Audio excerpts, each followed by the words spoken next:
Welcome back. This is episode 9. We finally reached the point in the series on Pride Month where we can tackle the central question of whether there is anything wrong with homosexuality. I've repeatedly said that the debate over pride is essentially ethical. In this episode, I'll explain why even the psychological side of the debate of whether homosexuality is a psychological disorder or mental illness is ultimately an ethical one. Ethics is a branch of philosophy. Whereas the natural sciences study what is the case, ethics studies what ought to be the case. Ethics aims to identify the norms or standards by which we judge individuals or society as a whole. It also seeks to determine if those norms are justifiable, and if so, how to apply those norms to particular cases. Now, a common misconception is that ethical judgments are only concerned with people's outward actions and not also with their inward psychological condition. But a moment's reflection shows why this is false.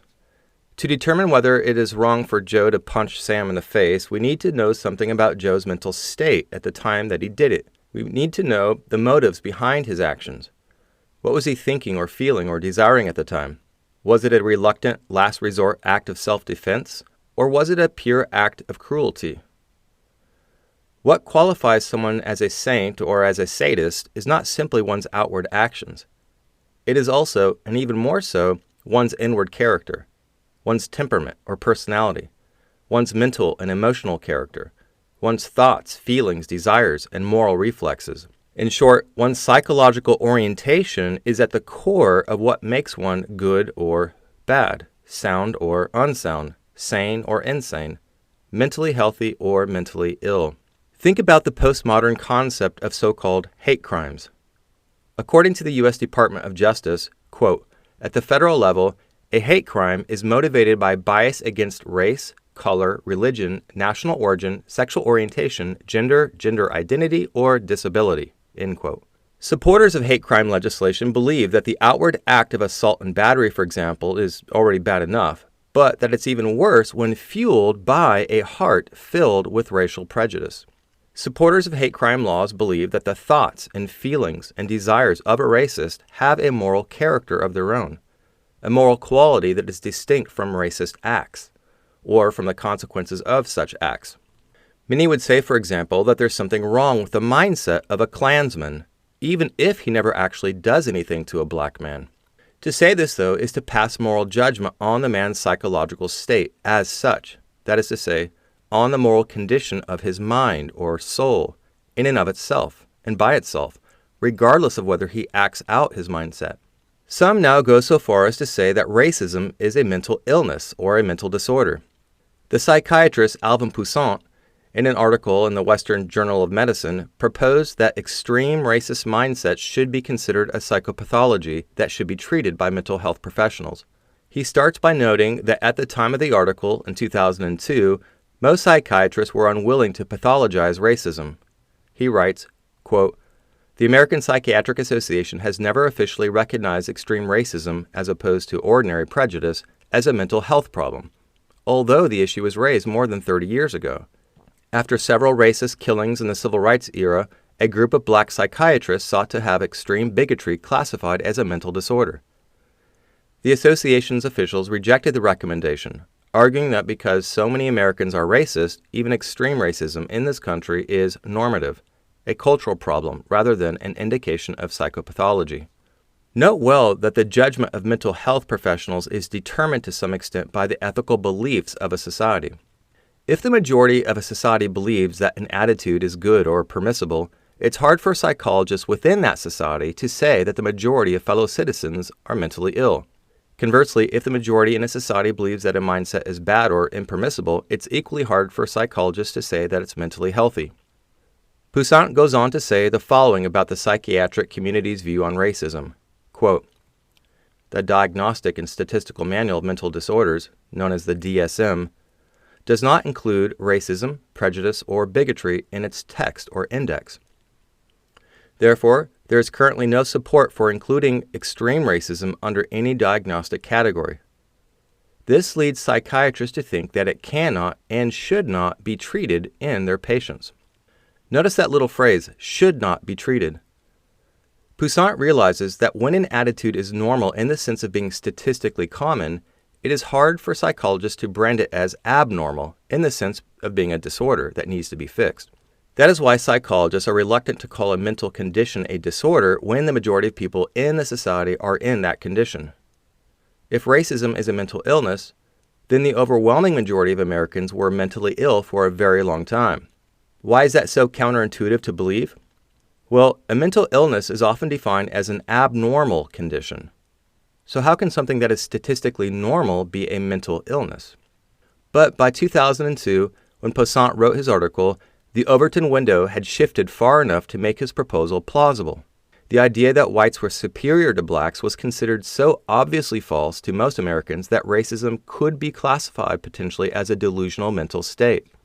Here's how Poussin frames it. Quote, "As a clinical psychiatrist, I have treated several patients who projected their own unacceptable behavior and fears onto ethnic minorities, scapegoating them for society's problems. Their strong racist feelings, which were tied to fixed belief systems impervious to reality checks, were symptoms of serious mental dysfunction. It is time for the American Psychiatric Association to designate extreme racism as a mental health problem by recognizing it as, ready for it, a delusional psychotic symptom. Clinicians need guidelines for recognizing delusional racism in all its forms so that they can provide appropriate treatment. Otherwise, extreme delusional racists will continue to fall through the cracks of the mental health system."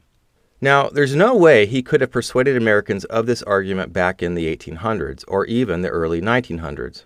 Why? Because they inhabited an ethical worldview that made racism seem justifiable to them. This made their racist attitude itself, their beliefs, feelings, and desires, not just their outward actions, appear to them as psychologically sound. This is just one illustration of the dependence of psychological diagnoses on ethical standards. As I will explain in the next several episodes, the concepts of mental health and illness are not, strictly speaking, scientific concepts. They are mostly ethical concepts. Traditional philosophers knew this a very long time ago. In classical Greek and Roman philosophy, as well as traditional Christian philosophy, ethics had a somewhat different meaning than what it has for many in the modern world. When we today use the term ethical, we tend to apply it to only outward acts and their consequences. We ask whether someone did the ethical thing. This more modern idea is due to modern philosophies like Kantianism, British utilitarianism, and American pragmatism. But traditional philosophers were not only concerned with whether an agent's action is right or wrong. In some respects, they were more concerned about whether the agent himself is right or wrong, or rather, with whether the agent is good or bad, whether he is morally sound or unsound, virtuous or vicious. Aristotle, for example, defined the moral virtues in terms of inward psychological traits, in terms of thoughts, feelings, desires, in terms of predispositions and internal moral reflexes. A man's psychological state was not just one legitimate target of ethical judgments, it was in many respects the central focus and concern of such judgments. For them, the chief ethical question is whether a man's soul is morally sound or rightly ordered. Does he feel the right way about the right things, at the right time? And does he feel them for the right reason and to the right degree? Does he desire the things that he ought to desire?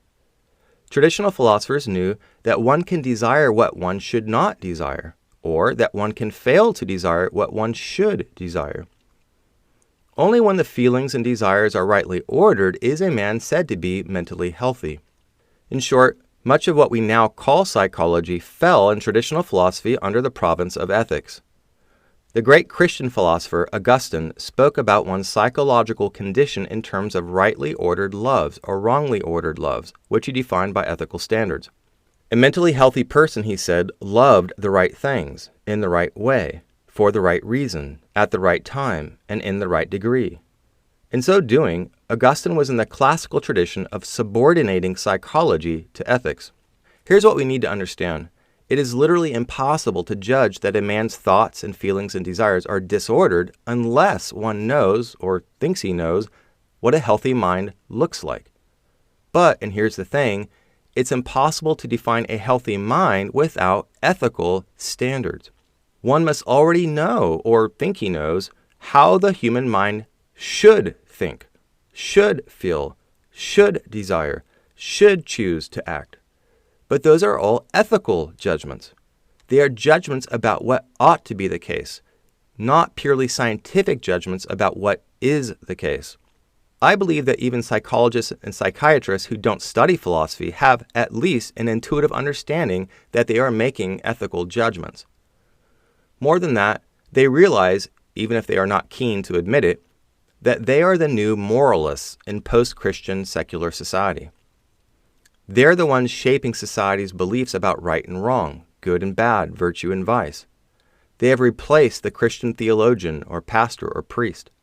In many ways, psychologists and psychiatrists are the gatekeepers of modern morality. Here's why. When they label a condition pathological, psychotic, dysfunctional, disordered, delusional, or whatever, they are telling society that there is something wrong with the people who are in those conditions. They might not think of themselves this way, but that's making them moralizers, ethicists. In the 20th century, psychologists gradually began to realize how much power they had to change the moral perceptions of society. Even though society's moral perceptions regulate what psychologists can plausibly call a mental disorder, there is a sense in which psychologists can alter society's perceptions themselves by persuading more and more people that a mental condition is a disorder. By so doing, they are telling society what to believe about morality. In point of fact, there's a feedback loop here between psychological diagnoses and the moral beliefs of a society. As society's moral beliefs change, so do the judgments of so-called mental health experts. I say so-called, by the way, because in far too many cases, they are not experts in moral philosophy at all, even though they constantly rely upon it implicitly. The mental status of homosexuality is a great example of this feedback loop between moral beliefs and psychological theory. In 1952, when the American Psychiatric Association published the first DSM, or Diagnostics Manual, they classified homosexuality as a type of, quote, personality disorder, end quote, as a, quote, sociopathic personality disturbance, end quote. It was also classified as a form of what they called sexual deviation. The DSM says this, quote, this diagnosis is reserved for deviant sexuality, which is not symptomatic of more extensive syndromes, such as schizophrenic and obsessional reactions. The DSM identifies homosexuality as a pathological behavior along with related sexual deviations such as, quote, transvestism, pedophilia, fetishism, and sexual sadism, including rape, sexual assault, mutilation, end quote. Relative to 2025, the psychologists of 1952 were still feeling the effects of hundreds of years of Christian cultural conditioning. Their judgment was, to some extent, a residual effect of Christian morality. But, relative to 1852, American intellectuals had moved pretty far away from traditional Christian ethics. Charles Darwin's revolutionary work, The Descent of Man, was published in 1871. The naturalistic psychological theories of Sigmund Freud and others are clearly present in DSM-1. When DSM-2 was released in 1968, homosexuality was still classified as a mental disorder within the subcategory of sexual deviations. DSM-2 provides further explanation of what is meant by these sexual pathologies. Quote, this category is for individuals whose sexual interests are directed primarily toward objects other than people of the opposite sex, toward sexual acts not usually associated with heterosexual coitus, or toward coitus performed under bizarre circumstances, as in necrophilia, pedophilia, sexual sadism, and fetishism. DSM-2 expands DSM-1's list of sexual deviations by adding exhibitionism, voyeurism, and masochism. It also has a catch-all category for what it calls unspecified sexual deviations, such as bestiality or zoophilia. It may surprise some that DSM-2 continued to classify homosexuality as a mental disorder. After all, 1968 was the height of the countercultural revolution. While that's true, the seminal event in gay liberation was still a year away. I'm referring, of course, to the Stonewall Riot of 1969. That event was the fatal crack in the dam against gay liberation. Over the next several years, gays became openly militant in their cause. It was at this time that they began to argue that their cause was logically analogous with that of blacks and women. They were demanding civil rights against discrimination from heterosexuals. As part of their overall culture war, They knew one of the central theaters of conflict was the American Psychiatric Association itself, which was responsible for pathologizing homosexuality in the DSM. So the Gay Liberation Front concentrated enormous social and political pressure against the APA. As long as mental health professionals agreed that homosexuality was a psychological disorder, gays could never gain civil rights. So gay activists regularly interrupted the meetings of the APA, including the use of what was known as zapping. A vote was taken to determine whether to eliminate what they called homosexuality per se from the category of mental disorder. They were not voting to completely eliminate all forms of homosexuality from the category of mental disorder, only some forms. Members on the political left wanted to make a distinction between two categories. One, what they called homosexuality per se, and two, what they called sexual orientation disturbance. They defined the latter category as follows, quote, "This category is for individuals whose sexual interests are directed primarily toward people of the same sex and who are either disturbed by or in conflict with or wish to change their sexual orientation," end quote. In other words, someone suffered from sexual orientation disturbance only if they had some sort of problem with being homosexual. But if a homosexual had no such problem, he or she was no longer judged to be mentally disordered. Here is how the DSM puts it, quote, "This diagnostic category of sexual orientation disturbance is distinguished from homosexuality, which by itself does not constitute a psychiatric disorder. Homosexuality per se is one form of sexual behavior and, like other forms of sexual behavior which are not by themselves psychiatric disorders, is not listed in this nomenclature of mental disorders," end quote. The psychological status of homosexuals within the DSM continued to evolve over the following decades. It actually co-evolved with the morality of Americans in general in the 1980s and 1990s. My plan is to relay the details of this moral, cultural, and psychological revolution in later episodes. For now, I want to bring this episode to a close. I can summarize it in terms of 2 points. First, what mental health professionals judge to be a psychological disorder is heavily shaped by their ethical perspective. To transform a society's understanding of mental health, then, there must first be a transformation in that society's standards of moral health. Secondly, this explains why homosexuality was defined as a mental disorder until relatively recent times. But as I'll explain in the next episode, this secular moral revolution was dependent on what can only be called a still deeper revolution, what I'll call a metaphysical revolution, a revolution in the way people understood what it means to be human.